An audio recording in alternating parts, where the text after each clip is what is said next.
ನಮಸ್ತೆ ವೀಕ್ಷಕರೇ, ಶುಭೋದಯ. ವಾರ ಭವಿಷ್ಯ ಕಾರ್ಯಕ್ರಮಕ್ಕೆ ಸ್ವಾಗತ. ನಾನು ಪ್ರಗತಿ ಜೈರಾಮ್. ಇವತ್ತಿನ ವಾರ ಭವಿಷ್ಯ ಕಾರ್ಯಕ್ರಮದಲ್ಲಿ ಒಂದು ಒಳ್ಳೆ ಮಾತಿನಿಂದ ಹಿಡಿದು ಇಡೀ ವಾರದ ವಿಶೇಷತೆ ಏನು ಅನ್ನೋದರ ಬಗ್ಗೆ ಮಾಹಿತಿಯನ್ನ ತಿಳಿಸಿಕೊಡಲಾಗುತ್ತೆ. ಜೊತೆಗೆ 12 ರಾಶಿಗಳ ಫಲಾಫಲ ಇಡೀ ವಾರ ಯಾವ ರೀತಿಯಾಗಿದೆ ಅನ್ನೋದರ ಬಗ್ಗೆ ಮಾಹಿತಿ ತಿಳಿಸಿಕೊಡಲಾಗುತ್ತೆ. ಮೊದಲಿಗೆ ಪ್ರಾಜ್ಞರಾದ ಶ್ರೀಕಂಠ ಶಾಸ್ತ್ರಿಗಳನ್ನ ಕಾರ್ಯಕ್ರಮಕ್ಕೆ ಸ್ವಾಗತಿಸೋಣ. ಶಾಸ್ತ್ರಿಗಳೇ ನಮಸ್ಕಾರ, ಕಾರ್ಯಕ್ರಮಕ್ಕೆ ಸ್ವಾಗತ. ನಮಸ್ಕಾರಗಳು. ಶಾಸ್ತ್ರಿಗಳೇ, ಪ್ರತಿ ವಾರದಂತೆ ಈ ವಾರ ಸಹ ಒಂದೊಳ್ಳೆ ಮಾತಿನಿಂದ ಕಾರ್ಯಕ್ರಮವನ್ನು ಆರಂಭ ಮಾಡೋಣ. ಒಂದೊಳ್ಳೆ ಮಾತನ್ನ ವೀಕ್ಷಕರಿಗೆ ತಿಳಿಸ್ಕೊಡೋದಾದ್ರೆ. ಶ್ರೀ ಗುರುಭ್ಯೋ ನಮಃ. ಹರಿ ಓಂ.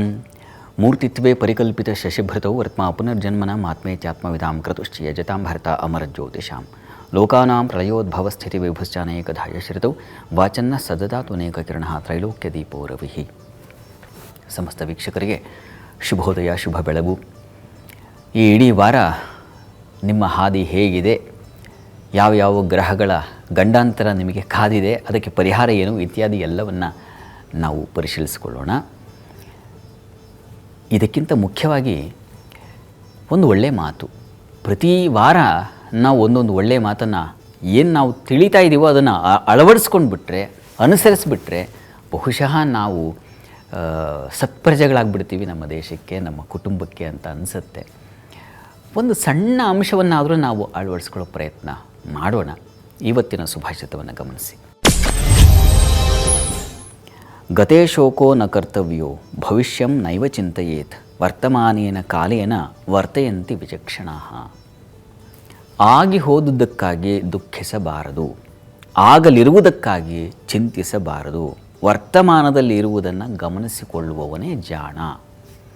ಇದು ಈ ಒಂದು ವಾರದ ಸುಭಾಷಿತ. ನೋಡಿ, ಎಲ್ಲರೂ ಮಾಡೋದು ಇದನ್ನೇ. ನೆನ್ನೆ ಏನೋ ಒಂದು ತಪ್ಪಾಗೋಯ್ತು, ಅದ್ರ ಬಗ್ಗೆ ತುಂಬ ಕೊರಗೋದು. ಅಯ್ಯೋ ಹಾಗಾಗಬಾರ್ದಾಗಿತ್ತು, ಹಾಗಾಗ್ಬಿಡ್ತು, ನಾನು ಹಾಗೆ ಹೇಳಬಾರ್ದಾಗಿತ್ತು, ಅಥವಾ ನಾನು ಅವ್ರು ಹಾಗೆ ಹೇಳ್ಬಾರ್ದಾಗಿತ್ತು, ನಾನು ಯಾಕಾದರೂ ಜಗಳ ಮಾಡಿದ್ನೋ, ಯಾಕಾದರೂ ಮಾತಾಡಿದ್ನೋ, ಇಂಥದ್ರ ಬಗ್ಗೆ ಆಗೋಗಿದೆ. ಅದನ್ನೇ ನಚ್ಕೊಂಡು, ಅದನ್ನೇ ಮನಸ್ಸಲ್ಲಿ ಇಟ್ಟುಕೊಂಡು ಕೊರಗ್ತಾ ಇರೋದು.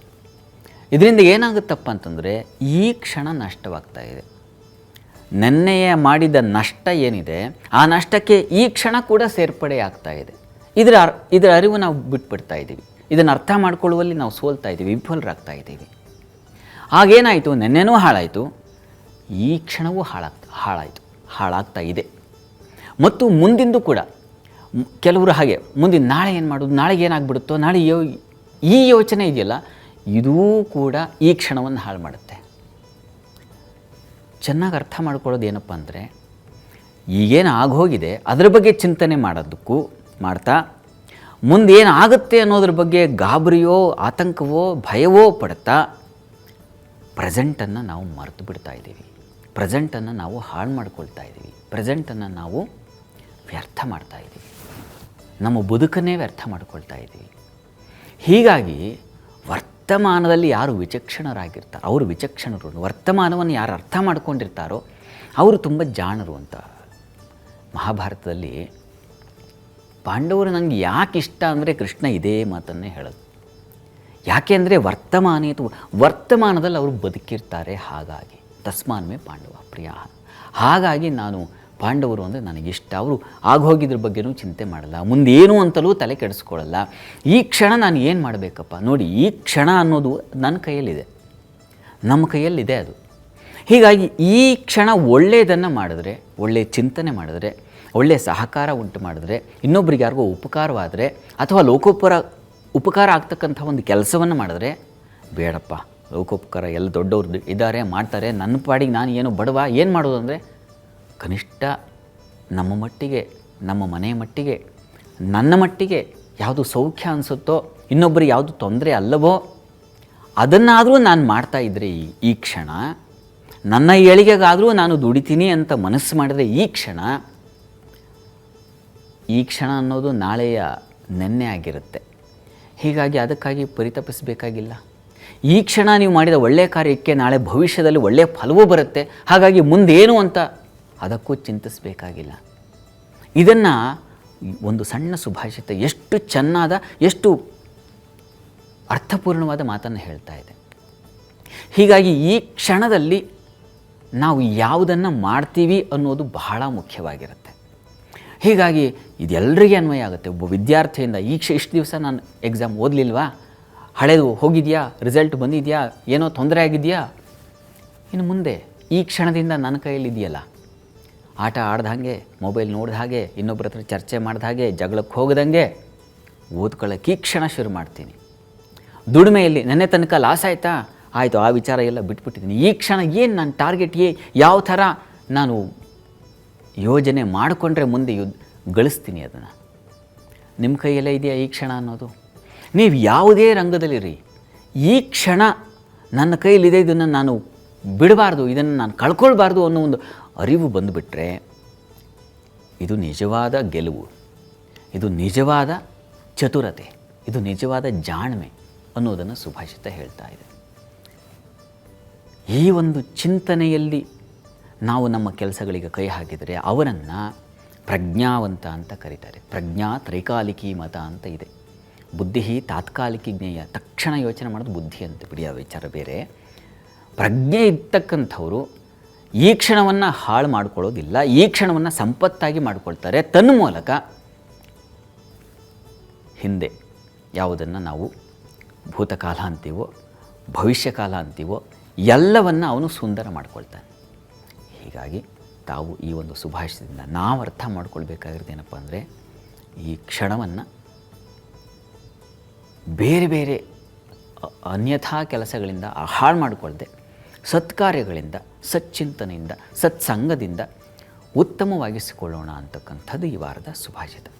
ಸರಿ ಶಾಸ್ತ್ರಿಗಳೇ, ನಿನ್ನೆ ನಾಳೆಯ ಚಿಂತೆಯನ್ನು ಬಿಟ್ಟು ಈ ದಿನ ಬದುಕೋದನ್ನು ಕಲಿಬೇಕು ಅನ್ನುವಂಥ ಒಂದು ಉತ್ತಮವಾದಂಥ ಮಾತನ್ನು ತಿಳಿಸ್ಕೊಟ್ರಿ. ಇಡೀ ವಾರದ ವಿಶೇಷತೆ ಯಾವ ರೀತಿಯಾಗಿದೆ ಶಾಸ್ತ್ರಿಗಳೇ? ಗಮನಿಸ್ತಾ ಹೋಗೋಣ. ಈ ವಾರದಲ್ಲಿ ನಾವು ಪ್ರಮುಖವಾಗಿ ಕಾಣ್ತಕ್ಕಂಥದ್ದು ಇದೆ, ಬಹಳ ಮೇಜರ್ ಸಂಗತಿಗಳನ್ನು ನಾವು ಕಾಣ್ತೀವಿ. ನಮ್ಮ ಜ್ಯೋತಿಷ್ಯಕ್ಕೆ ಸಂಬಂಧಿಸಿದ ಹಾಗೆ ಒಂದು ಸಲ ಗಮನಿಸಿ ಕೋಷ್ಟಕವನ್ನು. ಮೇ 18 ಭಾನುವಾರ, ಅಂದರೆ ಇದೇ ದಿವಸ ರಾಹುಕೇತುಗಳ ಸಂಕ್ರಮಣ ಇದೆ. ಮೇ 23ನೇ ತಾರೀಕು ಶುಕ್ರವಾರ ಬುಧ ವೃಷಭ ರಾಶಿಯನ್ನು ಪ್ರವೇಶ ಮಾಡ್ತಾನೆ. ಇದು ಬಿಟ್ಟರೆ ಇನ್ನೇನು ಅಂತಹ ವ್ರತಗಳು ಮತ್ತೊಂದು ಏನೂ ಇಲ್ಲ. ಆದರೆ ಇದೇ ತುಂಬ ಮುಖ್ಯವಾದ ಸಂಗತಿಯಾಗಿದೆ.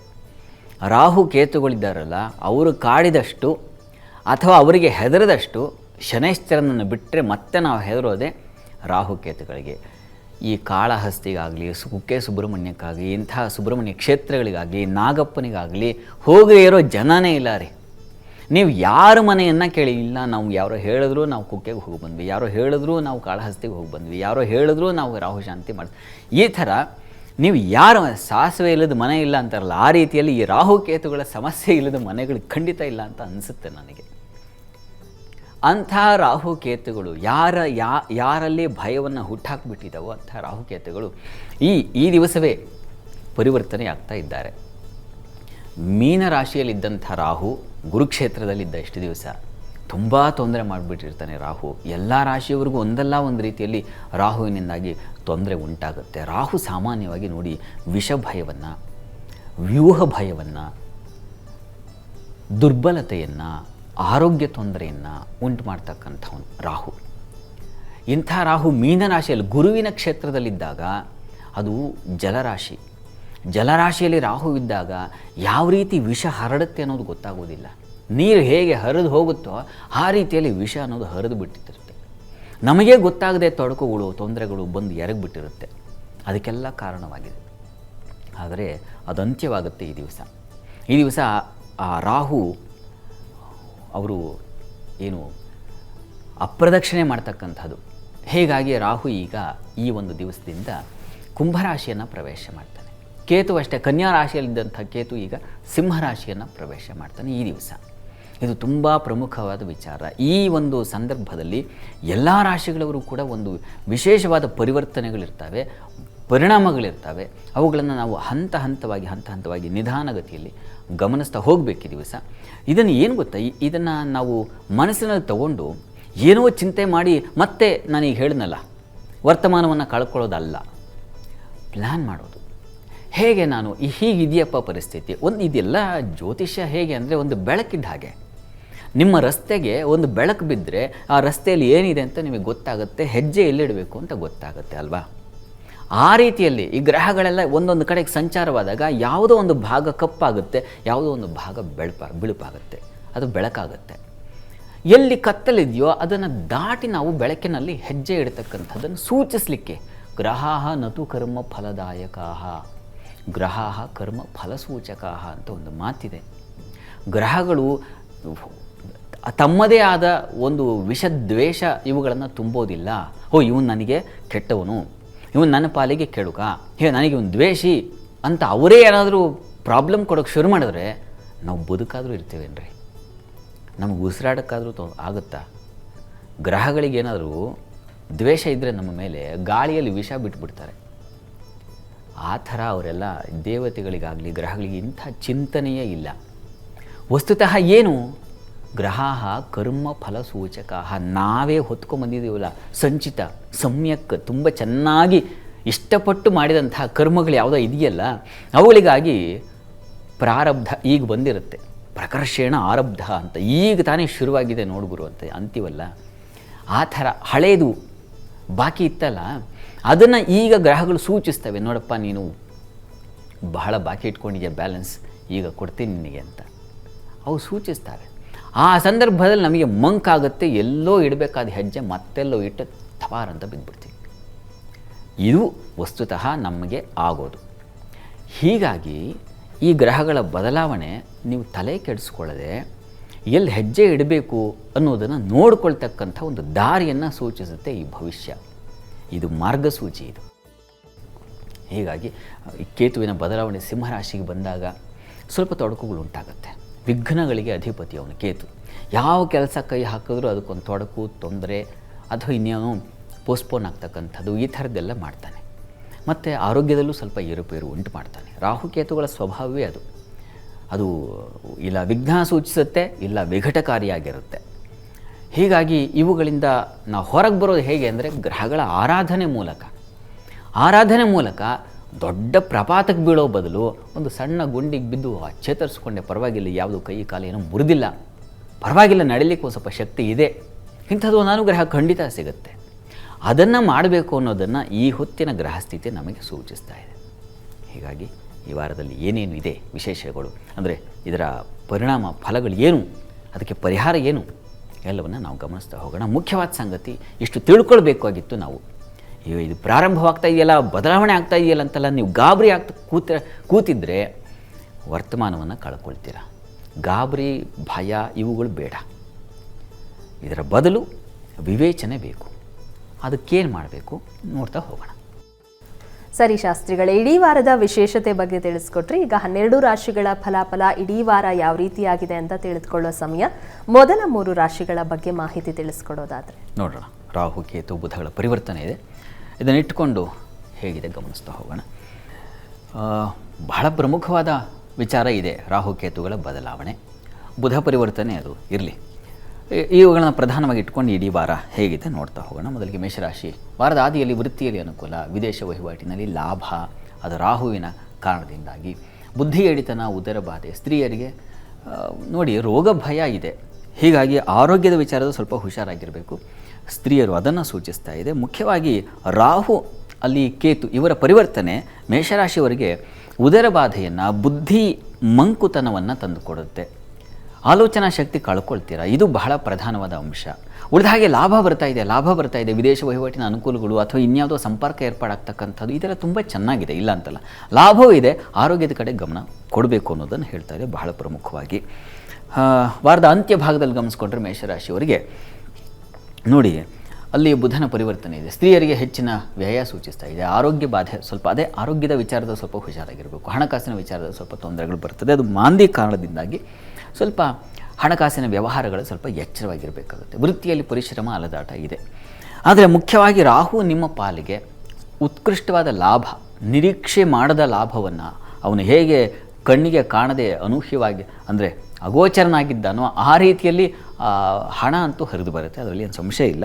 ಆದರೆ ಬುದ್ಧಿ ಬಲ ಸ್ವಲ್ಪ ಬೇಕು, ಆಲೋಚನಾ ಶಕ್ತಿ ಹೆಚ್ಚಿಸ್ಕೋಬೇಕಾಗುತ್ತೆ. ಪರಿಹಾರ ಏನಪ್ಪ ಇದಕ್ಕೆ ಅಂತಂದರೆ ಗಣಪತಿ ಸನ್ನಿಧಾನಕ್ಕೆ ಬೆಲ್ಲ ಸಮರ್ಪಣೆ ಮಾಡ್ತಕ್ಕಂಥದ್ದು, ಗರಿಕೆ ಸಮರ್ಪಣೆ ಮಾಡ್ತಕ್ಕಂಥದ್ದು, ಗಣಪತಿ ಪ್ರಾರ್ಥನೆ ನಿರಂತರವಾಗಿ ಮಾಡಿ ಮೇಷರಾಶಿಯವರು, ಅದು ತುಂಬ ಸಹಕಾರವಾಗುತ್ತೆ.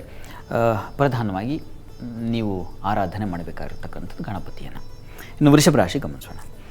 ವೃಷಭ ರಾಶಿಯವರಿಗೆ ನೋಡಿ, ನಿಮ್ಮ ವಾರದ ಆದಿಯಲ್ಲಿ ಗಮನಿಸ್ಕೊಂಡ್ರೆ ಅನ್ಯ ಕಾರ್ಯಗಳಲ್ಲಿ ಬೇರೆಯವರ ಕೆಲಸ ಮಾಡಿ ನೀವು ಸಮಯ ಕಳ್ಕೊಂಡ್ಬಿಡ್ತೀರ. ಅದನ್ನು ಮುಖ್ಯವಾಗಿ ತೋರಿಸ್ತಾ ಇದೆ, ಸೂಚಿಸ್ತಾ ಇದೆ. ಸಮಯ ಹಾನಿಯಾಗುತ್ತೆ. ಭೂಮಿ ತಾಯಿ ವಿಚಾರಗಳಲ್ಲಿ ಸಮಸ್ಯೆಗಳು ಉಂಟಾಗುತ್ತೆ. ವೃತ್ತಿಯಲ್ಲಿ ಅನುಕೂಲ ಇದೆ, ಸ್ವಲ್ಪ ಮಟ್ಟಿಗೆ ಪರವಾಗಿಲ್ಲ, ಯಾಕೆಂದರೆ ಕರ್ಮಾಧಿಪತಿ ಲಾಭದಲ್ಲಿದ್ದಾನಲ್ಲ, ಇದು ತುಂಬ ಒಳ್ಳೆಯದು. ಆದರೆ ಮುಖ್ಯವಾಗಿ ಭೂ ವ್ಯವಹಾರಗಳಲ್ಲಿ, ವಾಹನ ವಿಚಾರಗಳಲ್ಲಿ, ಪ್ರಯಾಣ ನೀವೇ ಜರ್ನಿ ಮಾಡ್ತಾ ಇದ್ದರೆ ನಿಮ್ಮ ಡ್ರೈವಿಂಗ್ ಬಗ್ಗೆ ನೀವು ಸ್ವಲ್ಪ ಎಚ್ಚರ ವಹಿಸಬೇಕಾಗತ್ತೆ. ಮತ್ತು ಮುಖ್ಯವಾಗಿ ತಾಯಿಯ ಬಂಧುಗಳ ಜೊತೆಗೆ ಸ್ವಲ್ಪ ತೊಂದರೆಗಳು, ಬಾಂಧವ್ಯದಲ್ಲಿ ಹಾಳು, ಇವುಗಳು ಉಂಟಾಗುವ ಸಾಧ್ಯತೆ ಇದೆ. ಹೀಗಾಗಿ ಅದರ ವಿಚಾರದಲ್ಲಿ ಹುಷಾರಾಗಿದೆ. ಮತ್ತು ಹೃದ್ರೋಗಗಳು ಕೇತುವಿನಿಂದಾಗಿ ಹೃದಯ ಸ್ಥಾನದಲ್ಲಿ ಕೇತು ಪ್ರವೇಶವಾದಾಗ ಹೃದಯ ಸಂಬಂಧಿ ಮತ್ತು ಎಕ್ಸಾಕ್ಟಾಗಿ ಬೆನ್ನಿನ ಭಾಗ ತೊಂದರೆ ಆಗೋದು ಈ ಸಾಧ್ಯತೆ ಇದೆ. ಕೆಲಸ ಕಾರ್ಯ ಕರ್ಮಸ್ಥಾನಕ್ಕೆ ಬಂದಿದ್ದಾನೆ ರಾಹು. ಹೀಗಾಗಿ ವೃತ್ತಿ ಸ್ಥಳದಲ್ಲಿ ಏನಾಗುತ್ತಪ್ಪ ಅಂದರೆ ಕಾಣದ ಕೈಗಳಿಂದ ಸಮಸ್ಯೆಗಳು ಶುರುವಾಗುತ್ತೆ. ಯಾರು ತೊಂದರೆ ಮಾಡ್ತಾ ಇದ್ದಾರೆ ಗೊತ್ತಾಗೋದಿಲ್ಲ. ಈ ಥರ ನೀವೊಂದು ಥ್ರೆಟ್ಟನ್ನು ಅನುಭವಿಸುವ ಸಾಧ್ಯತೆ ಇದೆ. ಹಾಗಾಗಿ ಎಚ್ಚರಿಕೆಯಿಂದ ಇರಿ. ವಿಷ ಗಾಳಿ ಹರಿದಾಡಿದ್ರೆ ಹೇಗೆ ಉಸಿರಾಟಕ್ಕೆ ತೊಂದರೆ ಆಗುತ್ತೋ ಆ ರೀತಿಯಲ್ಲಿ ಕೆಲಸಕ್ಕೆ ತೊಂದರೆ, ಉಸಿರುಗಟ್ಟಿಸೋ ವಾತಾವರಣ ಅಂತೀವಲ್ಲ, ಅಂಥ ಒಂದು ಸಾಧ್ಯತೆಯನ್ನು ಸೂಚಿಸ್ತಾ ಇದೆ. ಬೇರೆಯವರ ಕೆಲಸಗಳಲ್ಲೇ ಇಡೀ ಸಮಯ ವ್ಯರ್ಥ, ಇದನ್ನೆಲ್ಲ ಹುಷಾರು, ಇದನ್ನು ಗಮನಿಸ್ಕೋಬೇಕು. ವಾರದ ಅಂತ್ಯ ಭಾಗದಲ್ಲಿ ಗಮನಿಸೋಣ. ವೃಷಭ ರಾಶಿಯವರಿಗೆ ವಾರದ ಅಂತ್ಯದಲ್ಲಿ ಸ್ವಲ್ಪ ಆರೋಗ್ಯ ಮತ್ತು ಹಣಕಾಸಿನ ವಿಚಾರದಲ್ಲಿ ಸ್ವಲ್ಪ ಹುಷಾರಾಗಿರಬೇಕು. ಭೂ ವ್ಯವಹಾರಗಳಲ್ಲಿ ಸಹಜವಾಗಿ ಅದು ಯಾವುದೋ ಒಂದು ಸಿಕ್ಕಾಕೊಂಡ್ಬಿಡ್ತಾರೆ ವ್ಯವಹಾರಗಳಿಗೆ. ಹೀಗಾಗಿ ಹುಷಾರಾಗಿರಿ. ಹಣ ಮತ್ತು ಕುಟುಂಬ ವಿಚಾರದಲ್ಲಿ, ಕುಟುಂಬದವ್ರ ಜೊತೆಗೆ ಹಣಕಾಸಿನ ವ್ಯವಹಾರ ಮಾಡುವಲ್ಲಿ ಸ್ವಲ್ಪ ಹುಷಾರಾಗಿರಬೇಕು ಅನ್ನೋದನ್ನು ಸೂಚಿಸ್ತಾ ಇದೆ. ವೃಷಭ ರಾಶಿಯವರಿಗೆ ವಾರದ ಅಂತ್ಯದಲ್ಲಿ ನೀವು ಅಲ್ಲಿ ಗುರುವಿನ ಜೊತೆಗೆ ಜನ್ಮದಲ್ಲಿ ಮಾಂದಿ ಸಂಚರಿಸೋ ಕಾರಣದಿಂದಾಗಿ ಆರೋಗ್ಯ ಕ್ಷೀಣವಾಗುತ್ತೆ. ಬುಧನ ಪರಿವರ್ತನೆ, ಧನಾಧಿಪತಿ ಜನ್ಮಕ್ಕೆ ಬಂದಾಗ ಹಣಕಾಸಿಗೆ ಒಂದು ದಾರಿ ಸಿಗುತ್ತೆ, ಹಣಕಾಸಿನ ಸಮೃದ್ಧಿ ಉಂಟಾಗುತ್ತೆ. ಅದರಲ್ಲೂ ಎಜುಕೇಷನ್ ಫೀಲ್ಡಲ್ಲಿ ಇರ್ತಕ್ಕಂಥವ್ರಿಗೆ ತುಂಬ ಸಮೃದ್ಧವಾದ ಅನುಕೂಲ, ಟ್ಯೂಷನ್ಗಳು, ಟ್ಯುಟೋರಿಯಲ್ಸು ಇಂತಹ ಕ್ಷೇತ್ರದಲ್ಲಿರೋರಿಗೆ ತುಂಬ ಚೆನ್ನಾಗಿದೆ. ಮತ್ತು ಅಕೌಂಟ್ ಸೆಕ್ಷನಲ್ಲಿ ಇರ್ತಕ್ಕಂಥವ್ರಿಗೆ, ಯಾವುದನ್ನು ನಾವು CA ICW ಈ ಥರ ಅಂತೀವೋ, BCom ರಿಲೇಟೆಡ್ ಯಾವುದು ಹಣಕಾಸಿನ ವ್ಯವಹಾರ ಕ್ಷೇತ್ರಗಳು ಯಾವ್ಯಾವುದು ನೀವೇ ಲೆಕ್ಕ ಹಾಕ್ಕೊಳ್ಳಿ. ಅಲ್ಲೆಲ್ಲ ವಹಿವಾಟು ತುಂಬ ಚೆನ್ನಾಗಿರುತ್ತೆ, ಹಣ ಹರಿದು ಬರುತ್ತೆ. ಎಲ್ಲರಿಗೂ ಇದೆ ಅಂಥದ್ದು. ಯಾಕಂದರೆ ವೃಷಭ ರಾಶಿಯ ಧನಾಧಿಪತಿ ಜನ್ಮಕ್ಕೆ ಬಂದಾಗ ಮಾತು, ಹಣ ಇವುಗಳ ಸಮೃದ್ಧಿ ಉಂಟು ಮಾಡ್ತಾನೆ. ಆ ರೀತಿಯ ಒಳ್ಳೆಯ ಬುಧನಿಂದಾಗಿ ಶುಭ ಫಲ ಇದೆ, ಯೋಚನೆ ಮಾಡಬೇಡಿ. ಪರಿಹಾರಕ್ಕೆ ಏನಪ್ಪ ಅಂತಂದರೆ ನೀವು ಕೂಡ ಗಣಪತಿಗೆ ಗರಿಕೆ ಸಮರ್ಪಣೆ ಮಾಡಿದ್ರೆ, ಗಣಪತಿ ಸನ್ನಿಧಾನದಲ್ಲಿ ಅಭಿಷೇಕಗಳನ್ನು ಮಾಡಿಸಿ ತೀರ್ಥ ಸೇವನೆ ಮಾಡೋದರಿಂದಾಗಿ ತುಂಬ ಅನುಕೂಲ ಆಗುತ್ತೆ. ಇನ್ನು ಮಿಥುನ ರಾಶಿ ಗಮನಿಸೋಣ. ಮಿಥುನ ರಾಶಿಯವರಿಗೆ ನೋಡಿ, ನಿಮ್ಮ ರಾಶಿಯಿಂದ ನವಮ ಸ್ಥಾನದಲ್ಲಿ, ಭಾಗ್ಯಸ್ಥಾನದಲ್ಲಿ, ಪಿತೃಸ್ಥಾನದಲ್ಲಿ ರಾಹುವಿನ ಸಂಚಾರವಾಗುತ್ತೆ. ಹೀಗಾಗಿ ತಂದೆ ಮಕ್ಕಳಲ್ಲಿ ಸಮಸ್ಯೆಗಳು ಶುರುವಾಗುತ್ತೆ. ಕಿತ್ತಾಟ ಅಂದರೆ ಹೇಗೆ ಅಂದರೆ ಸಾಕಾಗೋಗುತ್ತೆ ಪಾಪ. ಮನೆಯಲ್ಲಿ ಬೇರೆಯವ್ರು ನೋಡ್ತಾ ಇದ್ದರೆ ಅವ್ರಿಗೆ ನೋಡೋಕ್ಕೂ ಸುಸ್ತಾಗ್ಬಿಡುತ್ತೆ. ಆ ರೀತಿಯ ತೊಂದರೆಗಳು ಉಂಟಾಗಬಹುದು, ಎಚ್ಚರವಾಗಿರಿ. ಮತ್ತು ಧರ್ಮ ಕಾರ್ಯಗಳಲ್ಲಿ ಚ್ಯುತಿ, ಹಿನ್ನಡೆ ಬರತಕ್ಕಂತಹ ಸಾಧ್ಯತೆ ಅದನ್ನು ಸೂಚಿಸ್ತಾ ಇದೆ. ಇದು ಬೇರೆ ಬೇರೆ ಪಾಯಿಂಟ್ಸ್ ಬರ್ತಾ ಇದೆ ನಿಮಗೆ, ಅದು ಬೇರೆ ಬೇರೆ ಗ್ರಹಗಳ ಫಲ ಆಗಿದೆ. ನಾನು ಮುಖ್ಯವಾಗಿ ರಾಹುದು ಹೇಳ್ತಾ ಇದ್ದೀನಿ ಮಿಥುನ ರಾಶಿಯವರಿಗೆ. ರಾಹು ನವಮ ಸ್ಥಾನದಲ್ಲಿ ಸಂಚರಿಸುವಾಗ ಧರ್ಮದ್ವೇಷ, ಧರ್ಮದಿಂದಾಗಿ ತೊಡಕುಗಳು, ತೊಂದರೆಗಳು, ಅಂತಹ ವಿಚಾರಗಳಲ್ಲಾಗಿ ನಿಮಗೆ ಆಸಕ್ತಿ ಹೋಗ್ತಕ್ಕಂಥದ್ದು, ಹಿನ್ನಡೆ ಆಗ್ತಕ್ಕಂಥದ್ದು ಇದನ್ನು ಸೂಚಿಸ್ತಾ ಇದೆ. ಗುರು ಶಿಷ್ಯರ ಬಾಂಧವ್ಯ ಹಾಳಾಗುತ್ತೆ. ಇನ್ಯಾವುದೋ ಒಂದು ತಲೆಗೆ ತುಂಬ್ಕೊಂಡ್ಬಿಡ್ತೀರಾ ಬೇಡದ್ದು, ಈ ರೀತಿಯಲ್ಲಿದೆ.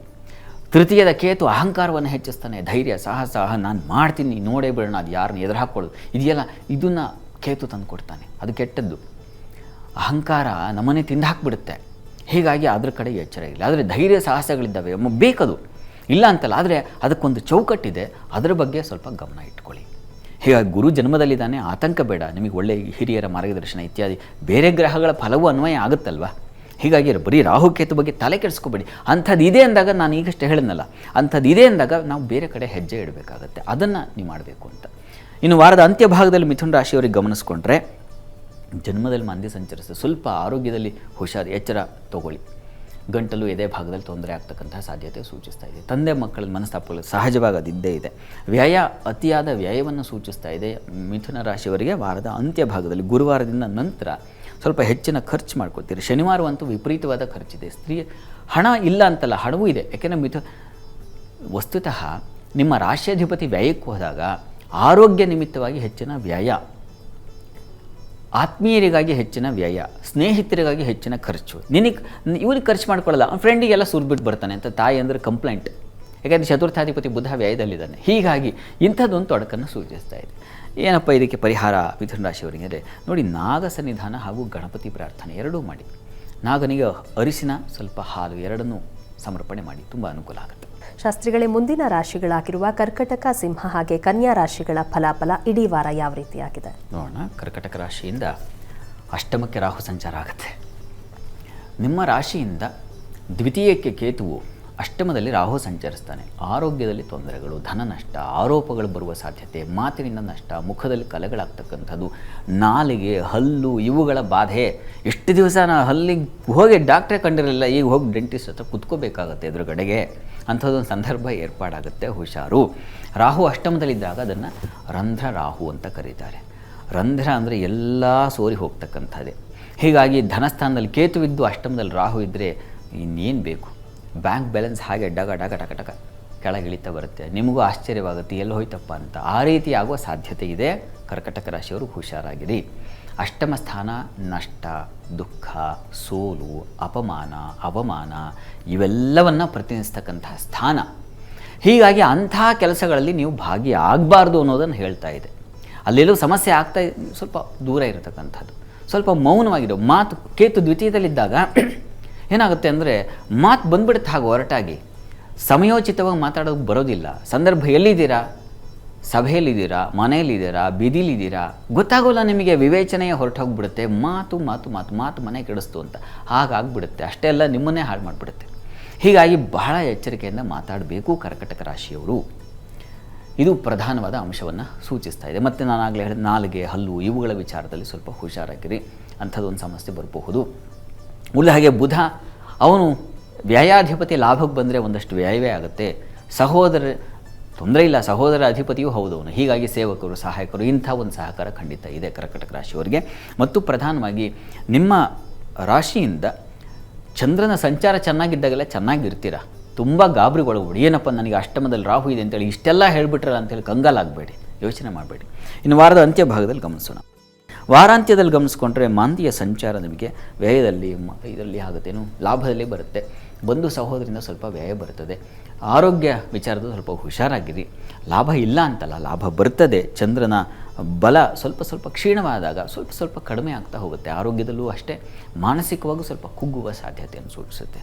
ಮುಖ್ಯವಾಗಿ ರಾಹು ನಿಮ್ಮ ರಾಶಿಗೆ ಸ್ವಲ್ಪ ಮಾರಕನಾಗಿದ್ದಾನೆ.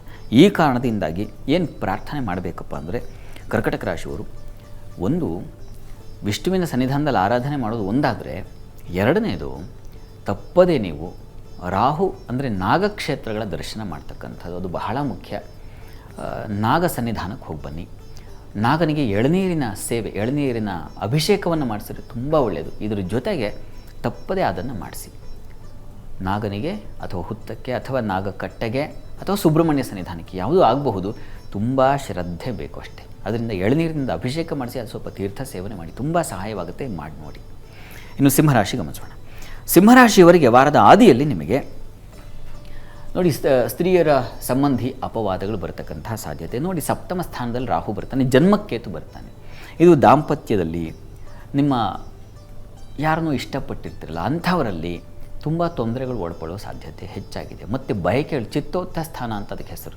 ಹೀಗಾಗಿ ರಾಡಿ ಆಗಿಬಿಡುತ್ತೆ ಮನಸ್ಸು, ಗೊಂದಲಕ್ಕೆ ಒಳಗಾಗ್ಬಿಡ್ತೀರ. ಇಂಥದ್ದನ್ನೆಲ್ಲ ಸೂಚಿಸ್ತಾ ಇದೆ. ಗುಹ್ಯ ರೋಗಗಳ ಬಾಧೆ, ತಲೆ ಕಣ್ಣಿನ ಭಾಗದಲ್ಲಿ ತೊಂದರೆಗಳಾಗ್ತಕ್ಕಂಥದ್ದು, ಅತಿಯಾದ ನಾನೇ ಹೇಳಿದ ಚಿತ್ತ ಮನಸ್ಸಿಗೆ ಕಂಡಿದ್ದೆಲ್ಲ ಬೇಕು ಅನಿಸ್ಬಿಡೋದು ಶುರುವಾಗುತ್ತೆ. ಅದಕ್ಕಾಗಿ ಅಲದಾಟ ಶುರುವಾಗ್ಬಿಡುತ್ತೆ. ಈ ಬಯಕೆಯ ಬೆನ್ನತ್ತಿ ಹೋದರೆ ನಮಗೇನು ಸಿಗುತ್ತೆ? ಬರೀ ಮಣ್ಣು. ಹೀಗಾಗಿ ಹುಷಾರಾಗಿರಬೇಕು. ಸಿಂಹರಾಶಿಯವರು ಇದೊಂದು ವಿಚಾರದಲ್ಲಿ ಎಚ್ಚರವಾಗಿರಬೇಕು. ಗುರು ಲಾಭದಲ್ಲಿದ್ದಾನೆ, ಕರ್ಮಸ್ಥಾನದಲ್ಲಿ ರವಿ ಇದ್ದಾನೆ, ಇದೆಲ್ಲ ಒಳ್ಳೆಯದೇ. ಈ ಎಲ್ಲ ಸರಿ ಇದ್ದು ಒಂದು ತೊಂದರೆ ಆಗಿಬಿಟ್ರೆ ಬಹಳ ಕಷ್ಟ. ಹೀಗಾಗಿ ಬಹಳ ಹುಷಾರಾಗಿದೆ. ಗಂಡ ಹೆಂಡತಿಯರಂತೂ ಸಂಬಂಧಗಳು ತುಂಬ ಹಾಳಾಗಿಬಿಡೋ ಸಾಧ್ಯತೆ ಹೆಚ್ಚಾಗಿದೆ. ಸ್ವಲ್ಪ ಶಾಂತತೆ, ಮೌನತೆ ಇವುಗಳು ಬೇಕಾಗುತ್ತೆ. ವ್ಯವಹಾರಗಳಲ್ಲೂ ಅಷ್ಟೇ, ಯಾರ್ದೋ ತೊಂದರೆ, ಯಾರ್ದೋ ಮೋಸ, ಇಂಥ ಸಾಧ್ಯತೆ ಇದೆ. ಹುಷಾರು. ಇನ್ನು ವಾರದ ಅಂತ್ಯಭಾಗದಲ್ಲಿ ಗಮನಿಸೋಣ. ಸಿಂಹರಾಶಿಯವರಿಗೆ ವಾರಾಂತ್ಯದಲ್ಲಿ ನಿಮಗೆ ಕರ್ಮಸ್ಥಾನದಲ್ಲಿ ಮಾಂದ್ಯ ಸಂಚರಿಸುತ್ತೆ. ಸ್ವಲ್ಪ ಹುಷಾರು. ವೃತ್ತಿಯಲ್ಲಿ ಬೌದ್ಧಿಕ ಕೌಶಲ್ಯ, ಯಾಕಂದರೆ ಬುಧನ ಪರಿವರ್ತನೆ ತುಂಬ ಸಹಾಯ ಮಾಡುತ್ತೆ. ನಿಮಗೆ ಶುಕ್ರವಾರ ಮತ್ತು ಶನಿವಾರ ತುಂಬ ಚೆನ್ನಾಗಿದೆ. ನಿಮ್ಮ ಕೆಲಸಗಳಲ್ಲಿ ನೀವೇ ಎಕ್ಸ್ಪರ್ಟ್ಸ್, ನಿಮ್ಮ ಸಲಹೆ ತಗೊಂಡೇ ಅವರು ಕೆಲಸ ಪೂರ್ಣ ಮಾಡೋದು, ಆ ರೀತಿಯಲ್ಲಿ ತುಂಬ ಚೆನ್ನಾಗಿದೆ.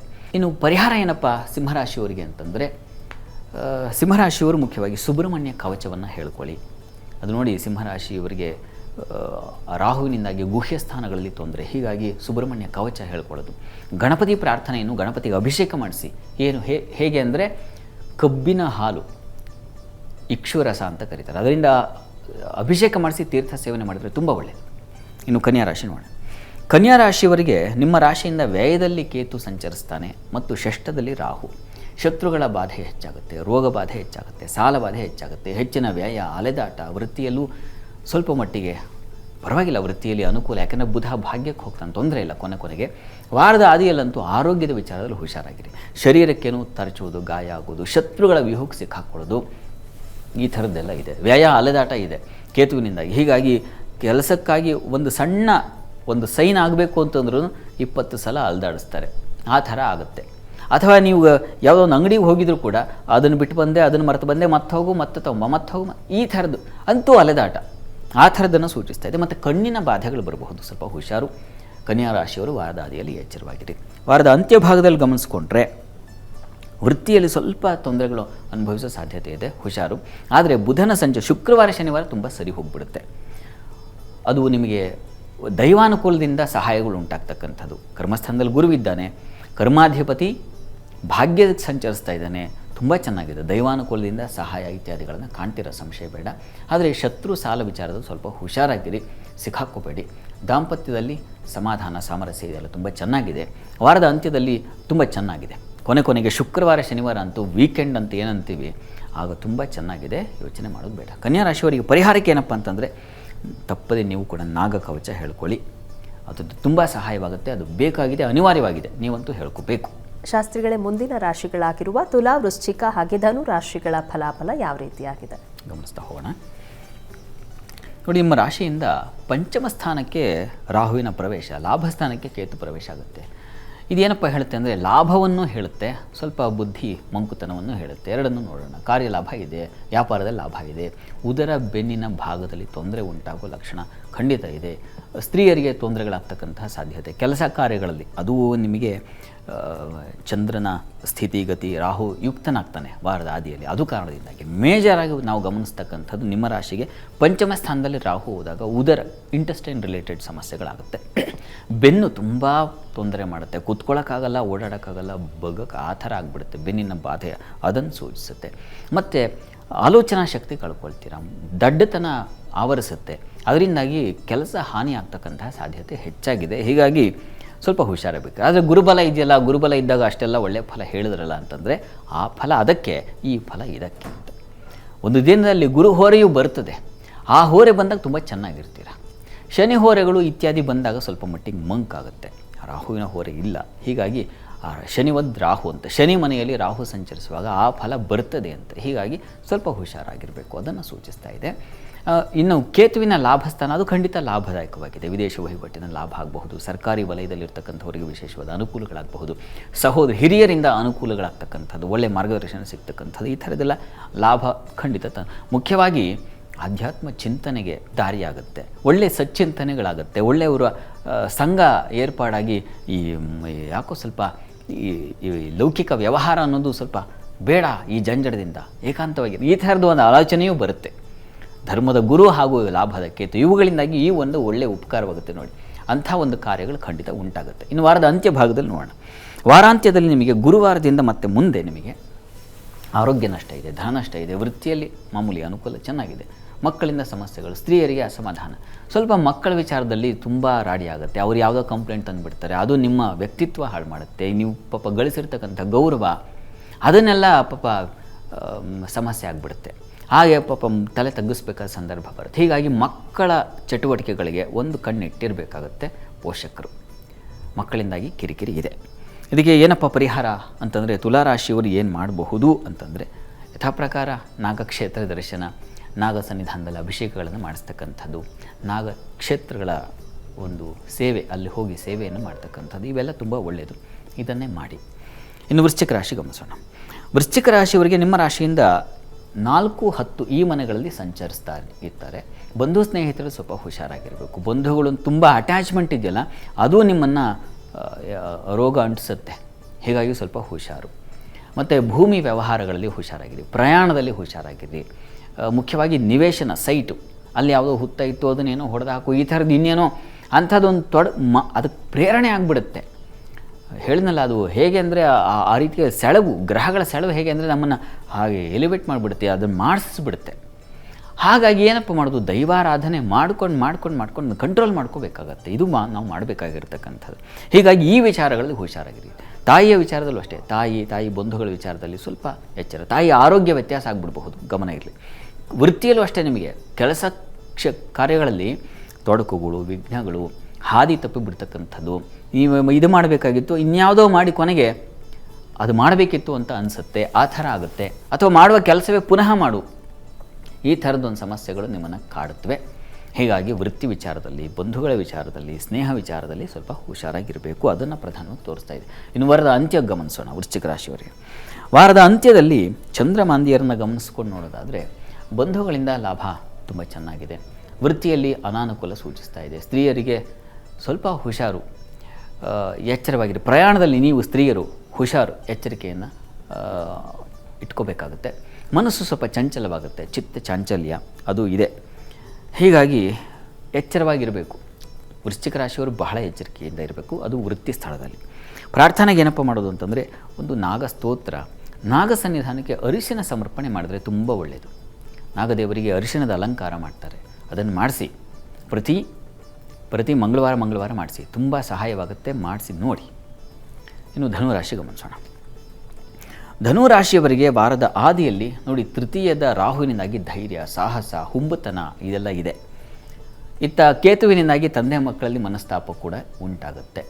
ಹೀಗಾಗಿ ಮನೆಗಳಲ್ಲಿ ರಣರಂಗ ಮಾಡ್ಕೋಬೇಡಿ, ಸಮಾಧಾನ ಶಾಂತಿಯಿಂದ ಇರಿ. ವೃತ್ತಿಯಲ್ಲಿ ಪರಿಶ್ರಮ ಇದೆ, ಅಸಮಾಧಾನ ಇದೆ, ಮಕ್ಕಳಿಂದ ಸಮಾಧಾನ ಇದೆ. ಬುದ್ಧಿಬಲ ನಿಮಗೇನಾಗುತ್ತೆ, ಅಲ್ಲಿ ಬುಧ ನೋಡಿ ಕೊನೆಗೆ ವಾರದ ಅಂತ್ಯ ವೇಳೆಗೆ ಸ್ವಲ್ಪ ಬದಲಾವಣೆ ಹೇಳೋಣ. ಮೊದಲಿಗೆ ಈಗ ಏನಪ್ಪ ಅಂತಂದರೆ, ಸ್ವಲ್ಪ ಗಂಟಲ ಬಾಧೆ ಸೂಚಿಸ್ತಾ ಇದೆ. ರಾಹುವಿಂದಾಗಿ ಸ್ವಲ್ಪ ಹುಷಾರು. ಕಿವಿ ಸಮಸ್ಯೆಗಳು ಉಂಟಾಗಬಹುದು, ಸ್ವಲ್ಪ ಹುಷಾರು. ಸೇವಕರನ್ನು ಅತಿಯಾಗಿ ನಂಬಿ ಅವ್ರ ಕೈಗೆ ಇನ್ನೇನೋ ಒಂದು ಪ್ರಮಾದ ಉಂಟಾಗುವ ಸಾಧ್ಯತೆ ಇದೆ. ಈ ವಿಚಾರಗಳಲ್ಲಿ ಹುಷಾರಾಗಿರಬೇಕು ನೀವು. ಇನ್ನು ಧರ್ಮ ಕಾರ್ಯಗಳಲ್ಲಿ, ಯಾವುದೋ ಒಂದು ಪುಣ್ಯ ಕಾರ್ಯಗಳಲ್ಲಿ ಅಲ್ಲಿ ನಿಮಗೆ ತೊಂದರೆಗಳು, ತೊಡಕುಗಳು ಮಾಡಲಿಕ್ಕಾಗ್ತಾಯಿಲ್ಲ ನೋಡಿ ಅಂಥ ಒಂದು ಹಿನ್ನಡೆ ಬರುವ ಸಾಧ್ಯತೆ ಕೂಡ ಇದೆ. ಇದನ್ನು ದಾಟ್ಲಿಕ್ಕೆ ಪರಿಹಾರ ನೋಡೋಣ. ಇನ್ನು ವಾರದ ಅಂತ್ಯ ಗಮನಿಸೋಣ ಧನುರಾಶಿಯವರಿಗೆ. ವಾರದ ಅಂತ್ಯ ಭಾಗದಲ್ಲಿ ನೀವು ಗಮನಿಸ್ಕೊಂಡ್ರೆ ವೃತ್ತಿಯಲ್ಲಿ ಶತ್ರುಗಳ ಬಾಧೆ, ಷಷ್ಠಕ್ಕೆ ಹೋಗ್ತಾನೆ ಬುಧ, ಆ ಕಾರಣದಿಂದಾಗಿ ಬಂಧುಗಳ ವಿಚಾರದಲ್ಲೂ ಅಷ್ಟೇ ಸ್ವಲ್ಪ ಹುಷಾರಾಗಿರಿ. ಭೂ ವ್ಯವಹಾರಗಳಲ್ಲಿ ಅಲ್ಲಿ ಶನಿ ಚಂದ್ರ ಯುತಿ ಏರ್ಪಾಡಾಗುತ್ತೆ, ಸ್ವಲ್ಪ ಗಮನ ಇಟ್ಕೊಳ್ಳಿ. ಲಾಭ ಅಂತೂ ತುಂಬ ಚೆನ್ನಾಗಿದೆ. ಸಂಗಾತಿಯಿಂದ ಸಹಕಾರ ಸಾಮರಸ್ಯ ಚೆನ್ನಾಗಿದೆ, ಗುರುಗಿರೋದ ಕಾರಣದಿಂದಾಗಿ. ಬುಧನ ಸಂಚಾರ ನಿಮ್ಮ ಪಾಲಿಗೆ ವೃತ್ತಿಯಲ್ಲಿ ಶತ್ರುಗಳು, ವೈಷಮ್ಯಗಳು, ವೃತ್ತಿಯಲ್ಲಿ ತೊಡಕುಗಳು, ಬೌದ್ಧಿಕವಾಗಿ ಹಿನ್ನಡೆ ಆಗ್ತಕ್ಕಂಥದ್ದು ಇದನ್ನೆಲ್ಲ ಸೂಚಿಸ್ತಾ ಇದೆ. ಷಷ್ಠದ ಬುಧ ನಿಮಗೆ ಸ್ವಲ್ಪ ತೊಂದರೆ ಮಾಡ್ತಾನೆ. ಒಂದು ತಿಂಗಳು ಸ್ವಲ್ಪ ಹುಷಾರಾಗಿರಿ. ಬಂಧುಗಳ ವಿಚಾರದಲ್ಲೂ ಅಷ್ಟೇ ದ್ವೇಷ, ಬಂಧುಗಳೇ ನಿಮಗೆ ಶತ್ರುಗಳಾಗ್ಬಿಡ್ತಕ್ಕಂಥದ್ದು, ಈ ಥರದ್ದು ಒಂದು ಲಕ್ಷಣ ಕೂಡ ಇದೆ. ಹೀಗಾಗಿ ಗಮನ ಇರಲಿ. ಪ್ರಾರ್ಥನೆಗೆ ಏನಪ್ಪ ಮಾಡೋದು ಅಂತಂದರೆ, ಧನುರಾಶಿಯವರು ಒಂದು ವಿಷ್ಣು ಸಹಸ್ರನಾಮ ಪಾರಾಯಣ, ಗಣಪತಿ ಸನ್ನಿಧಾನದಲ್ಲಿ ಒಂದು ಅಷ್ಟೋತ್ತರ ಸೇವೆ ಮಾಡಿಸಿ. ಇವೆರಡು ನಿರಂತರವಾಗಿ ಮಾಡ್ತಾ ಬನ್ನಿ, ಇದರಿಂದ ತುಂಬ ಸಹಾಯವಾಗುತ್ತೆ. ಶಾಸ್ತ್ರಿಗಳ ಈ ಇಡೀ ವಾರ ಕೊನೆಯ 3 ರಾಶಿಗಳ ಫಲಾಫಲ ಯಾವ ರೀತಿಯಾಗಿದೆ ನೋಡೋಣ. ಮಕರ ರಾಶಿಯಿಂದ ಗಮನಿಸೋಣ. ಮಕರ ರಾಶಿಯವರಿಗೆ ನೋಡಿ, ನಿಮ್ಮ ರಾಶಿಯಿಂದ ದ್ವಿತೀಯಕ್ಕೆ ರಾಹು, ವ್ಯಂಗ್ಯ, ಕುಹಕ ಮಾತುಗಳು ಇವುಗಳಿಂದ ತೊಂದರೆ ಉಂಟಾಗುತ್ತೆ. ಮಾತಾಡಿದ್ರೆ ಹೋಯಿತು, ಮುತ್ತು ಹೊಡೆದ್ರೆ ಹೋಯಿತು ಅಂತ. ಹೀಗಾಗಿ ನೀವು ಇನ್ನೊಬ್ಬರ ವಿಚಾರದಲ್ಲಿ, ಕುಟುಂಬದವ್ರ ವಿಚಾರದಲ್ಲಿ ಸ್ವಲ್ಪ ಮಾತು ಕಹಿ, ಒರಟು ಮಾತು, ಇನ್ನೊಬ್ಬರಿಗೆ ನೋವಾಗೋ ಹಾಗೆ ಚುಚ್ಚು ಮಾತು ಅಂತೀವಲ್ಲ, ಅದೆಲ್ಲ ಮಾಡಬೇಡಿ. ಅಂಥದ್ದನ್ನು ಮಾಡಿಸುತ್ತೆ ರಾಹು. ಹಾಗಾಗಿ ಸ್ವಲ್ಪ ಬಾಯಿ ಕಂಟ್ರೋಲ್ ಇಟ್ಕೋಬೇಕಾಗುತ್ತೆ. ಯಾಕೆ ಬೇಕಪ್ಪ, ಸ್ವಲ್ಪ ಸಮಾಧಾನವಾಗಿದ್ಬೇಡಿ. ಇನ್ನು ಆಹಾರ ವಿಚಾರದಲ್ಲೂ ಅಷ್ಟೇ, ಸ್ವಲ್ಪ ಬೇಡದ ಆಹಾರ ಯಾವುದು ನಿಮಗೆ ಶರೀರಕ್ಕೆ ಹಿತವಲ್ಲವೋ ಅಹಿತವೋ ಅಂಥ ಆಹಾರದ ಮೇಲೆ ಆಸಕ್ತಿ ಆಗುತ್ತೆ, ಅದನ್ನು ತಿನ್ನಲೇಬೇಕು. ಆ ಥರದ್ದು ಚಾಪಲ್ಯ ಉಂಟಾಗ್ಬಿಡುತ್ತೆ. ಅದ್ರ ಬಗ್ಗೆ ಕಂಟ್ರೋಲ್ ಇಟ್ಕೋಬೇಕು. ಹಣಕಾಸಿನ ವ್ಯವಹಾರಗಳಲ್ಲಿ ಕುಟುಂಬದವ್ರ ಜೊತೆಗೆ ಸ್ವಲ್ಪ ಹುಷಾರಾಗಿ ಇಟ್ಕೊಳ್ಳಿ. ವಿದ್ಯಾರ್ಥಿಗಳು ಮಂಕು ಕವಿಯುತ್ತೆ, ಎಚ್ಚರವಾಗಿರಿ. ತುಂಬ ಇದೆ. ಆ ದ್ವಿತೀಯ ಸ್ಥಾನ ಅನ್ನೋದು ತುಂಬ ಮುಖ್ಯವಾದ ಸ್ಥಾನ.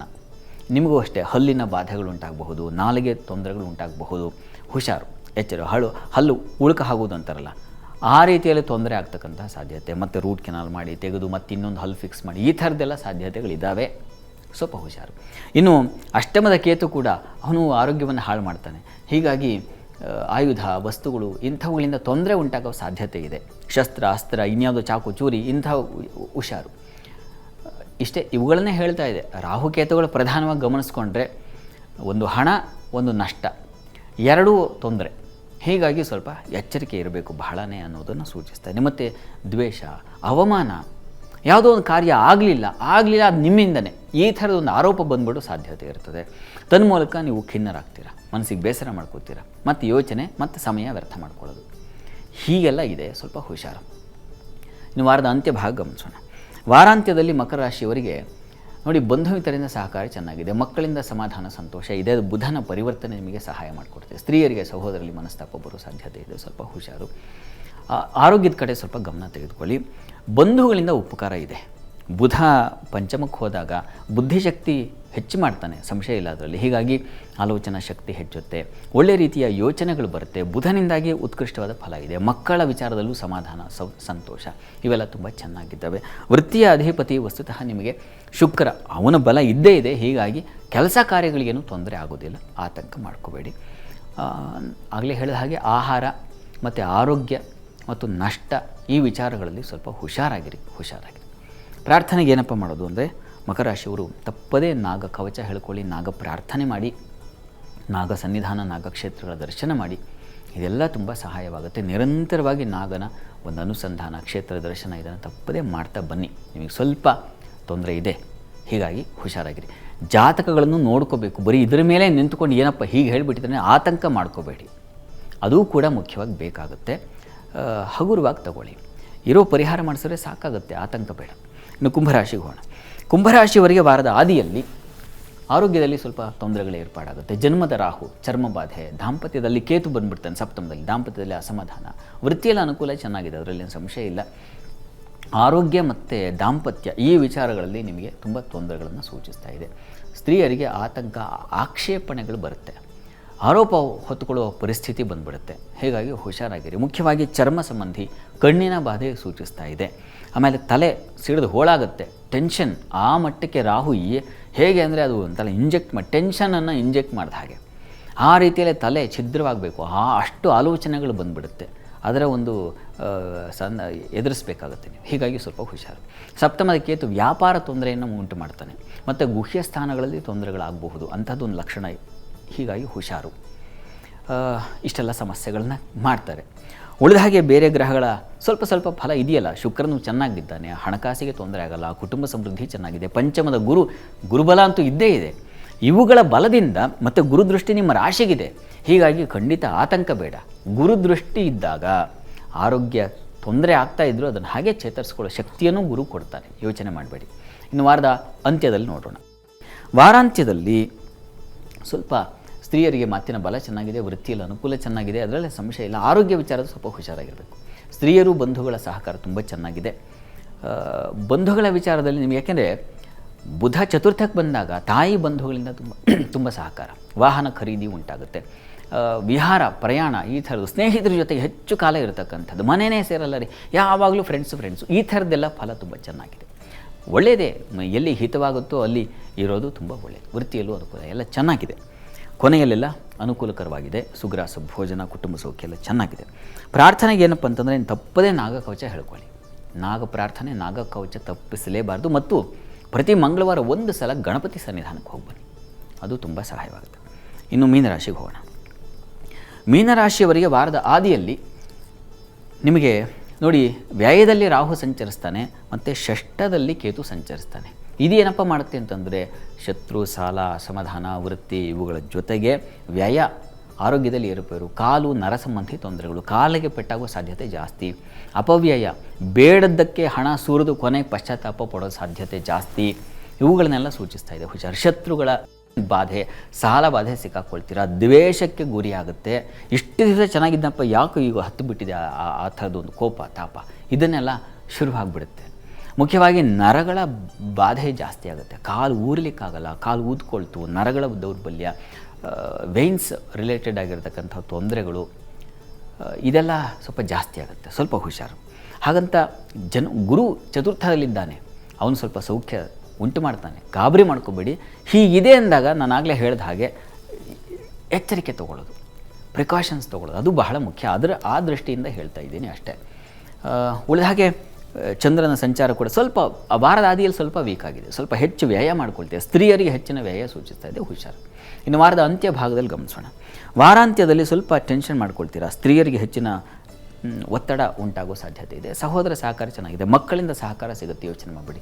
ಬುದ್ಧಿ ಚುರುಕಾಗುತ್ತೆ. ವ್ಯಾಪಾರಿಗಳಿಗೂ ಅಷ್ಟೇ ಅನುಕೂಲಕರ ವಾತಾವರಣ ಇದೆ, ಮಕ್ಕಳಿಂದ ಸಮಾಧಾನ ಸಿಗುತ್ತೆ. ಸಹೋದರ ಸಹಕಾರ ತುಂಬ ಚೆನ್ನಾಗಿದೆ.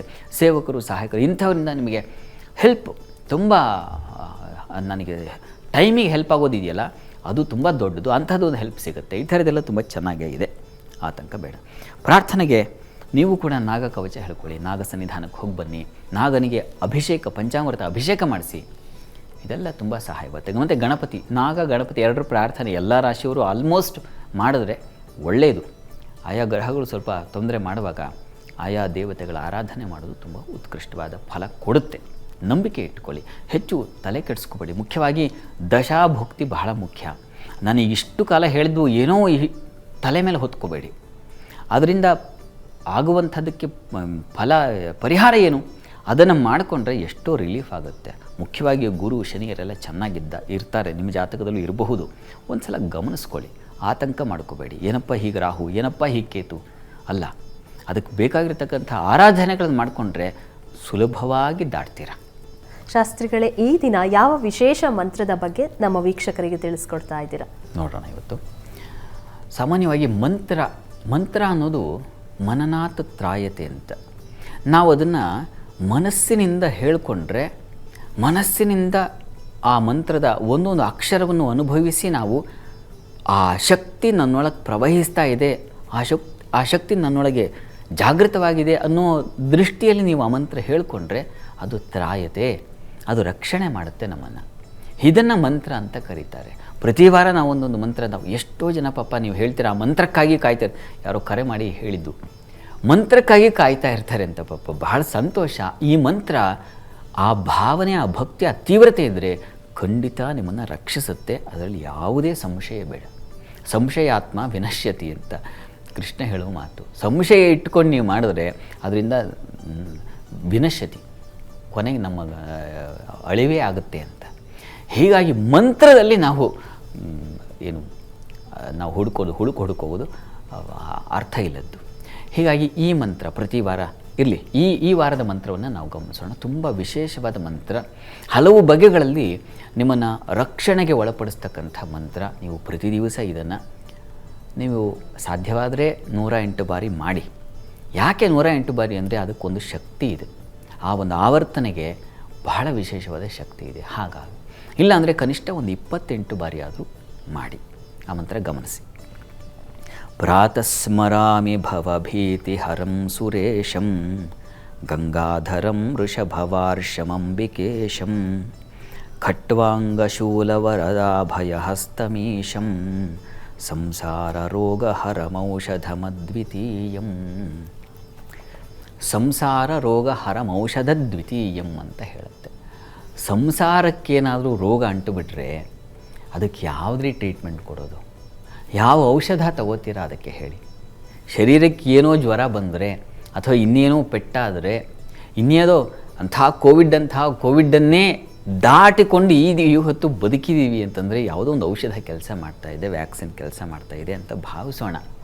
ಅಂತೂ ಅಂಥ ಕಷ್ಟವಾದದ್ದನ್ನು ದಾಟಿಸಿಬಿಡುತ್ತೆ ಒಂದು ಔಷಧ. ಆದರೆ ಸಂಸಾರಕ್ಕೆ, ಬಾಂಧವ್ಯಗಳಿಗೆ, ನಿಮ್ಮ ಪ್ರೀತಿ ವಿಶ್ವಾಸಗಳಿಗೇನಾದರೂ ರೋಗ ಬಂದುಬಿಟ್ರೆ, ರೋಗ ಅಂಟಿಬಿಟ್ರೆ ಯಾವ ಟ್ರೀಟ್ಮೆಂಟ್ ತೊಗೋತೀರಾ? ಅದಕ್ಕೆ ಸಾಧ್ಯವೇ ಇಲ್ಲ. ಅದಕ್ಕೇನಾದರೂ ಒಂದು ಟ್ರೀಟ್ಮೆಂಟ್ ಇದೆ, ಅದಕ್ಕೂ ಒಂದು ಚಿಕಿತ್ಸೆ ಇದೆ ಅಂತಂದರೆ ಈ ಮಂತ್ರ ಪರಿಹಾರ. ಯಾರು ಇದನ್ನು ಹೇಳ್ಕೊಳ್ತಾರೋ ನೋಡಿಪ್ಪ, ನಿಮ್ಮ ಮನೆಯಲ್ಲಿ ಯಾವುದೇ ಸಂಬಂಧಗಳು, ಗಂಡ ಹೆಂಡತಿ ಸಂಬಂಧ ಇರಬಹುದು, ತಂದೆ ಮಕ್ಕಳ ಬಾಂಧವ್ಯ ಇರಬಹುದು, ಅಣ್ಣ ತಮ್ಮಂದರು ದಾಯಾದಿಗಳು ಅಂತೀವಲ್ಲ ಅಂಥವರ ಸಂಬಂಧ ಇರಬಹುದು, ನೀವು ಯಾವುದೇ ನಿಮ್ಮ ಸ್ನೇಹ ಮುರಿದು ಬಿದ್ದು ಹೋಗಿರಬಹುದು, ಬಾಂಧವ್ಯಗಳೇನಾದರೂ ಆ ಬಾಂಧವ್ಯಗಳಿಗೆ ರೋಗ ಹಿಡಿದಿದ್ದರೆ, ಅದಕ್ಕೇನಾದರೂ ಚಿಕಿತ್ಸೆ ಬೇಕು ಅಂತ ನಿಮಗೆ ಅನಿಸಿದರೆ ಈ ಮಂತ್ರವನ್ನು ಪ್ರತಿ ದಿವಸ ಹೇಳ್ಕೊಳ್ಳಿ. ಆ ಬಾಂಧವ್ಯ ಸರಿ ಹೋಗುತ್ತೆ. ಮನಸ್ಸಿಗೆ ಅಂಥದ್ದೊಂದು ಲಹರಿ ಉಂಟಾಗುತ್ತೆ. ಎಷ್ಟು ದಿವಸ ಆಯಿತು ದ್ವೇಷ, ಆಯಿತು ಸಾಕು ಮಾಡೋಣ, ಫುಲ್ ಸ್ಟಾಪ್ ಬಿಡೋಣ. ಏನಿದೆ ರೀ, ಯಾವತ್ತು ಚಟ್ಟಂದು ಹೋಗ್ತೀವೋ ಗೊತ್ತಿಲ್ಲ ನಮಗೆ. ಯಾಕೆ ಎಷ್ಟು ದ್ವೇಷ ಸಾಧಿಸೋದು, ಯಾಕೆ ಎಷ್ಟು ಹಾಗೆ ಸಾಧಿಸೋದು, ಏನು ತೊಗೊಂಡು ಹೋಗೋದಾದರೂ ಏನು, ನಾವು ಎಷ್ಟು ಪುರಾಣಗಳನ್ನು ಕಥೆ ಕೇಳಿ, ಈ ಇತಿಹಾಸದ ಕಥೆಗಳನ್ನು ಕೇಳ್ಕೊಂಡು ಬನ್ನಿ. ಯಾವ ಶತ್ರುವಿನ ದೇಶದ ಮೇಲೆ ದಾಳಿ ಮಾಡಿದ ರಾಜಕುಮಾರನೂ ಕೂಡ ಬರಿಗೈಯಲ್ಲೇ ಹೋದ. ಹೀಗಾಗಿ ಇವೆಲ್ಲ ನಾವು ಮಾತಾಡುವಾಗ ಪುಂಖಾನುಪುಂಖವಾಗಿ ಬರ್ತದೆ. ಏನ್ರಿ ತೊಗೊಂಡು ಹೋಗ್ತೀವಿ ಸತ್ತ ಮೇಲೆ, ಏನ್ರಿ ತೊಗೊಂಡು, ಅರೆ ರಾಮಚಂದ್ರನ ಅದನ್ನು ಅಳವಡಿಸ್ಕೋಬೇಕಲ್ವಾ. ಆಯಿತು, ಆ ಕ್ಷಣಕ್ಕೆ ಏನು ಕೋಪ ಬರುತ್ತೆ, ನನಗೂ ಕೋಪ ಬರುತ್ತಪ್ಪ, ಎಲ್ರಿಗೂ ಕೋಪ ಯಾರನ್ನು ಕೆಡಿಸಿದ್ದು, ಮಠಾಧೀಶರಿಗೆ ಕೋಪ ಬರುತ್ತೆ, ಯಾವುದೋ ಒಂದು ಸಂದರ್ಭ ಹಾಗೆ ಮಾಡುತ್ತೆ. ಕೋಪ ಎಷ್ಟು ಹೊತ್ತಿರಬೇಕು, ಕ್ಷಣಿಕ ಕೋಪ ಬಹಳ ಸುಂದರವಾದದ್ದು ಅಂತ ಹೇಳ್ತಾರೆ. ಆ ಕ್ಷಣ ಕೋಪ ಮಾಡ್ಕೊಂಡು ಆಯ್ತು, ಅದನ್ನು ಬಿಟ್ಟು ಮುಂದೆ ಹೆಜ್ಜೆ ಇಟ್ಕೊಂಡು ಹೋಗಬೇಕು. ಆಯ್ತು, ಏನೋ ಆಯ್ತು, ನನ್ನಿಂದನೇ ತಪ್ಪಾಗಿದೆ, ಆಯ್ತಪ್ಪ ಕ್ಷಮಿಸಿ, ಒಂದು ಕೈ ಮುಗಿದ್ಬಿಡಿ, ಕಾಲಿಗೆ ಬಿದ್ದುಬಿಡಿ, ಮುಗಿದೋಯ್ತು ಅಲ್ಲಿಗೆ. ಇವುಗಳನ್ನು ಹಾಗೆ ಸಾಧಿಸ್ತಾ ಹೋದರೆ ಮನದೊಳಗಣ ಕಿಚ್ಚು ಮನವ ಸುಟ್ಟಲ್ಲದೆ ನೆರೆ ಮನೆಯ ಸುಡೋದು ಅಂತ. ಅರೆ, ನೀವು ತಾಪ ಮಾಡ್ಕೊಳ್ತಾ ಇದ್ದರೆ ನಿಮಗೆ ಬಿ ಪಿ ಬರ್ತದೆ, ನಿಮಗೆ ಶುಗರ್ ಬರ್ತದೆ, ನಿಮಗೆ ಇನ್ಯಾವುದೋ ರೋಗ. ಡಾಕ್ಟರ್ ಹತ್ರಕ್ಕೆ ನೀವು ಹೋಗಿ, ಯಾಕೆ ಅಂದರೆ ಸ್ಟ್ರೆಸ್ ಆಗಿದ್ದೀರಾ ಅಂತ ಹೇಳ್ತಾರೆ. ಎಲ್ಲ ಕಾಯಿಲೆಗಳು ಸ್ಟ್ರೆಸ್ ಮೂಲ. ಸ್ಟ್ರೆಸ್ ಬರೋದು ಯಾವಾಗ ಅಂದರೆ ಈ ಕೋಪ ಮಾಡಿಕೊಂಡಾಗ. ಹೀಗಾಗಿ ಅದನ್ನು ಆ ಎಲ್ಲ ವಿಷಕಾರಿಗೆ ಮೂಲವಾಗಿರ್ತಕ್ಕಂಥ ಈ ಕೋಪವನ್ನು ಸುಟ್ಟಾಕಿದ್ರೆ ಸಾಮಾನ್ಯವಾಗಿ ಬಾಂಧವ್ಯಗಳು ಬಹಳ ಬೇಗ ಚಿಗುರುತ್ತೆ, ಬಹಳ ಬೇಗ ಅಂಟುಕೊಳ್ಳುತ್ತೆ. ಹೃದಯದ ಪ್ರೀತಿಗೆ ಆಗಿರತಕ್ಕಂಥ ಆ ರೋಗ ಬಹಳ ಬೇಗ ಮಾಯವಾಗಬೇಕು ಅಂದರೆ ಇಂಥ ಒಂದು ಮಂತ್ರಗಳನ್ನು ಹೇಳ್ಕೊಳ್ಬೇಕು. ಇದನ್ನು ನೀವು ಪ್ರತಿ ದಿವಸ ಹೇಳ್ಕೊಳ್ಳಿ. ನಿಮ್ಮ ಬಾಂಧವ್ಯಗಳೆಲ್ಲ ಹಾಗೆ ತಿಳಿಯಾಗಿ ಸಿಹಿಯಾಗಿ ಮುಂದುವರಿಯುತ್ತೆ. ಸರಿ ಶಾಸ್ತ್ರಿಗಳೇ, ಇವತ್ತಿನ ವಾರ ಭವಿಷ್ಯ ಕಾರ್ಯಕ್ರಮದಲ್ಲಿ ಇಡೀ ವಾರದ ವಿಶೇಷತೆಯ ಜೊತೆಗೆ 12 ರಾಶಿಗಳ ಫಲಾಫಲದ ಬಗ್ಗೆ ಮಾಹಿತಿ ತಿಳಿಸ್ಕೊಟ್ರಿ. ಅದರ ಜೊತೆಗೆ ವಿಶೇಷವಾದಂಥ ಮಂತ್ರವನ್ನು ತಿಳಿಸ್ಕೊಟ್ರಿ. ಧನ್ಯವಾದಗಳು. ಸರ್ವೇ ಜನಾಃ ಸುಖಿನೋ ಭವಂತು, ಸಮಸ್ತ ಸನ್ಮಂಗಳಾನಿ ಭವಂತು. ಎಲ್ಲರಿಗೂ ಶುಭವಾಗಲಿ. ವೀಕ್ಷಕರೇ, ಇದಾಗಿತ್ತು ಇವತ್ತಿನ ವಾರ ಭವಿಷ್ಯ ಕಾರ್ಯಕ್ರಮ. ನೇರ ದಿಟ್ಟ ನಿರಂತರ ಸುದ್ದಿಗಾಗಿ ನೋಡ್ತಾ ಇರಿ ಏಷ್ಯಾನೆಟ್ ಸುವರ್ಣ ನ್ಯೂಸ್.